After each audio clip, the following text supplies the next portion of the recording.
What can you tell audiences about the ridiculous, insane journey that they go on when they sit in a seat for this movie?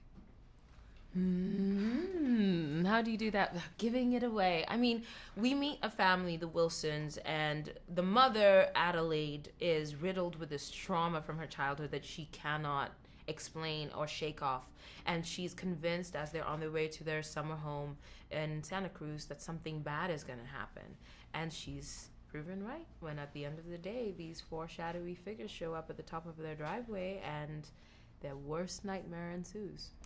Can you talk about what it's like to actually play against yourself?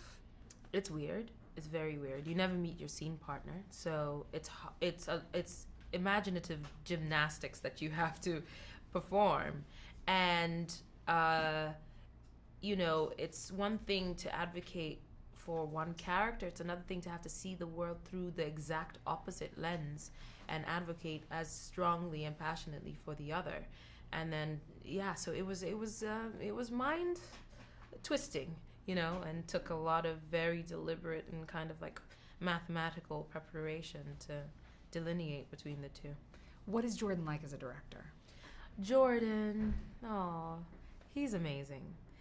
He is so intelligent, and yet his intelligence never comes across as egotistical.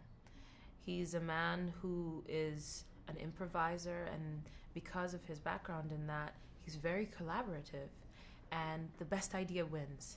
And he has a very strong idea, but he's always refining it, clarifying it, and he involves you in that process and really invites you to contribute whatever you can.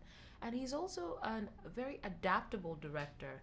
He asked me very early on what my process was and what I needed from him, which is those are questions I don't hear very often.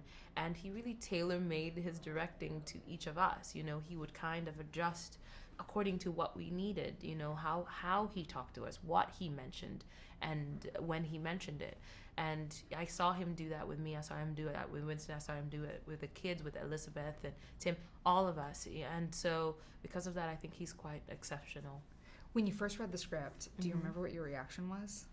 I was really afraid. I distinctly remember my shoulders being up like so, and like me reading the script like this. I've never read a horror film, and it was the first one that I'd read, and I was terrified just reading it, and I immediately invested in the family, and I could tell that what I understood was just the surface, and that there was so much more. It was evident even in the script, and it took like speaking to Jordan and getting to really understand where he was coming from and what themes he was trying to explore to really, understand it in its entirety. Can you tell us a little bit more about the characters you play and how you want audiences to sort of embrace them? Well, I play Adelaide, who is the mom. She's an all-American mom, kind of a trophy wife even. And she is, she's the primary one that we experience this story through. And because of that foreboding sense that something is coming for her, she's on her toes. And Red, who is her doppelganger, her shadow, is coming for her. I can't say anything else without spoiling it.